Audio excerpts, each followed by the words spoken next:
जाने पीपल को केवल एक बार ही जल चढ़ाने से क्या फल मिलता है। दोस्तों, आज की इस अत्यंत महान कथा के माध्यम से हम आपको बताते हैं कि पीपल को जल चढ़ाना कितना महत्वपूर्ण है। तो दोस्तों, एक बार देवर्षि नारद नारायण नारायण का जाप करते हुए वैकुंठ लोक में पधारते हैं। वैकुंठ में भगवान विष्णु अत्यंत शोभनीय सुवर्ण तथा रत्नों से जड़ित सिंहासन पर बैठे हुए होते हैं। वैकुंठ के द्वार सुवर्ण से बने हुए होते हैं। देवर्षि नारद वैकुंठ के द्वारों को पार करते हुए जिस स्थान पर भगवान विष्णु बैठे हुए होते हैं वहां पर पहुंच जाते हैं और भगवान विष्णु को प्रणाम करते हैं। देवर्षि नारद को देखकर भगवान विष्णु कहने लगते हैं, हे देवर्षि, आइए, वैकुंठ में आपका स्वागत है।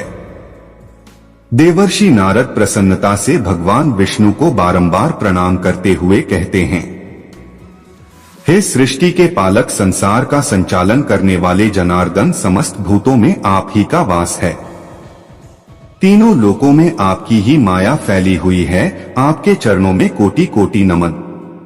भगवान विष्णु मुस्कुराते हुए कहते हैं, हे देवर्षि, आज आप द्विधा में दिखाई पड़ रहे हैं। अवश्य ही आपके मन में कोई शंका उत्पन्न हो रही है।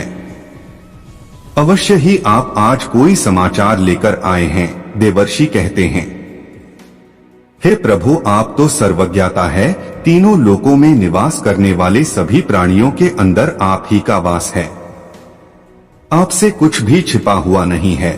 प्रभु, मैं आज वैकुंठ किस कारण से आया हूँ यह भी आप भली भांति जानते हैं और यह भी जानते हैं कि मैं किस कारण से चिंतित हूँ। भगवान विष्णु कहते हैं, हे देवर्षि, मैं जानता हूँ कि आप चिंता में क्यों हैं और आपकी इस अवस्था को मैं समझता हूँ। आज आप जिस शंका को दूर करने के लिए आए हैं वह समस्त मानव जाति के कल्याण के लिए ही है, इसीलिए आप निसंकोच होकर पूछिए।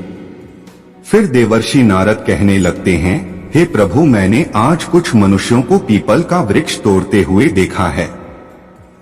वह वृक्ष बहुत पीड़ा में था और मनुष्य बिना सोचे समझे ही पीपल के वृक्ष को तोड़ रहे थे। हे प्रभु, पीपल में तो आप ही का वास है। आप ही ने कहा है कि वृक्षों में आप अश्वत्थ हैं, तो फिर मनुष्य ऐसा पाप क्यों करते हैं। मैं यह भी जानना चाहता हूँ कि पीपल के वृक्ष को जल देने से मनुष्य को कौन सा फल मिलता है और पीपल को जल कब देना चाहिए, किस दिन इसकी पूजा करनी चाहिए। भगवान विष्णु कहते हैं, हे देवर्षि, आप सत्य ही कहते हैं। पीपल के वृक्ष में मेरा ही वास है। पीपल के महत्व को बताने से पूर्व मैं आपको एक प्राचीन कथा सुनाता हूँ। इस कथा के माध्यम से आपको आपके सभी प्रश्नों के उत्तर मिल जाएंगे। जो भी मनुष्य इस कथा को एक बार सुन लेता है उसके सारे पाप नष्ट हो जाते हैं। जो इसे बार बार सुनता है उसके सभी दुख दूर होते हैं और उसे धन धान्य की प्राप्ति होती है। पीपल के महात्म्य की इस कथा का प्रचार जो करता है उसे विष्णु लोक की प्राप्ति होती है। देवर्षि कहते हैं, हे प्रभु, इस कथा को सुनने की मेरी तीव्र इच्छा हो रही है। आप जल्दी से इस महान कथा को मुझे सुनाइए। मैं इसे ध्यान से पूरा सुनूंगा और इसका तीनों लोकों में प्रचार करूंगा। श्री हरि कहते हैं, हे देवर्षि, प्राचीन काल में एक अत्यंत शोभायमान नगरी थी जिसका नाम नंदी ग्राम था। उस नगरी में श्याम नाम के एक श्रेष्ठ ब्राह्मण रहा करते थे। वे सदैव ही धर्म के अनुष्ठान में लगे रहने वाले सभी पशु पक्षियों की सेवा करने वाले थे। उनके आश्रम में एक प्राचीन पीपल का वृक्ष था जिसकी वह ब्राह्मण नित्य पूजा किया करता था। नित्य उस पीपल के वृक्ष को जल दिया करता था। वह एकादशी का व्रत करके पीपल को जल देकर उसकी प्रदक्षिणा करता था। बाहर जाते समय वह रोज पीपल को नमस्कार किया करता था।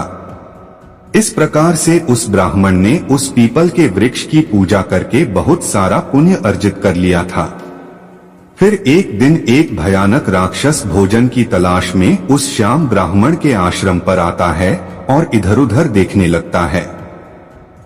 तभी वह ब्राह्मण कुटिया से बाहर आकर देखता है तो एक विशालकाय राक्षस वहां पर खड़ा हुआ है। जैसे ही वह राक्षस उस ब्राह्मण को देखता है तो कहने लगता है, अरे वाह, आज तो बहुत ही सुंदर ताजा ताजा मांस खाने को मिलेगा।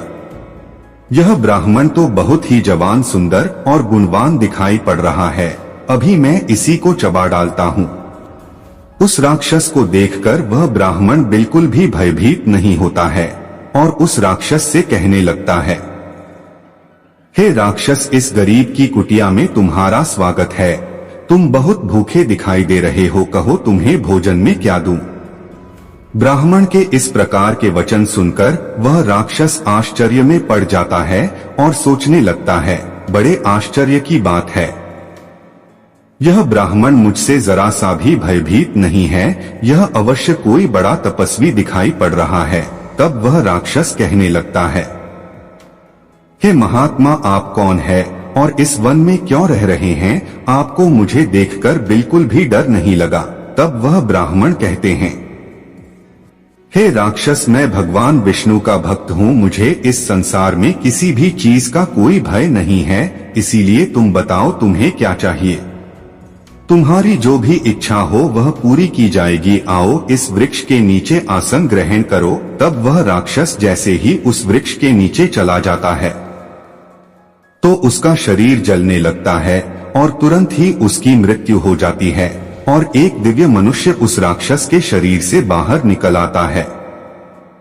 उस मनुष्य को राक्षस की योनि से मुक्ति मिलती है। वह मनुष्य बड़ा ही प्रसन्न हो जाता है और उस ब्राह्मण से कहने लगता है, हे ब्राह्मण देवता, यह कैसा चमत्कार है, यह कौन सा वृक्ष है जिसके नीचे ठहरते ही मुझे मुक्ति मिल गई है? तब वह ब्राह्मण कहता है, हे महात्मा, यह पीपल का वृक्ष है, यह साक्षात भगवान विष्णु का ही रूप है, यह सभी पापों का नाश करने वाला है। इस वृक्ष के सानिध्य में आने से तुम्हारे सभी पाप नष्ट हो गए हैं। फिर वह दिव्य मनुष्य स्वर्ग की ओर जाने लगता है। फिर एक दिन यमराज अपने दूतों को बुलाते हैं और कहते हैं, हे दूतों, तुम जाओ और नंदी ग्राम में निवास करने वाले श्याम नाम के ब्राह्मण को पकड़कर यहाँ पर लेकर आओ।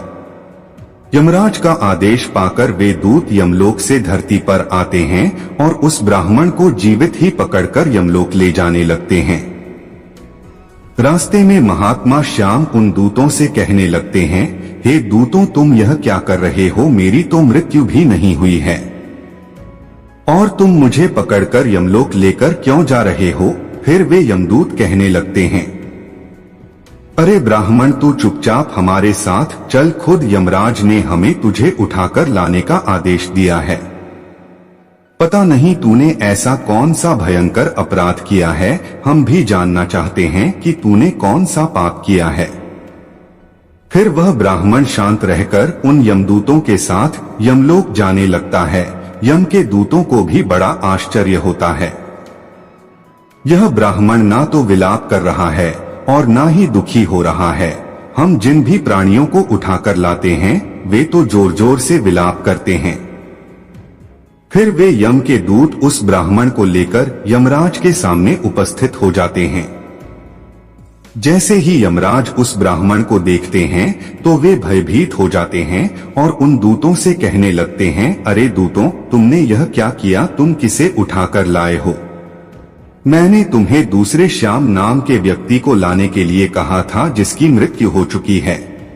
तुम लोगों ने बड़ी भूल की है जो इन महात्मा को उठाकर यमलोक लेकर आ गए। इनका स्थान यहाँ पर नहीं है।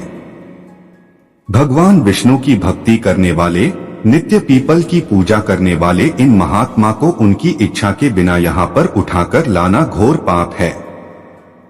तब वे यम के दूत कहते हैं, हे धर्मराज, हमें क्षमा करें, हमसे बड़ी भूल हुई है। फिर वे यम के दूत उस ब्राह्मण से क्षमा मांगते हैं और वह ब्राह्मण भी उन्हें क्षमा कर देते हैं। यमराज उस ब्राह्मण से कहते हैं के लिए ले जाते हैं।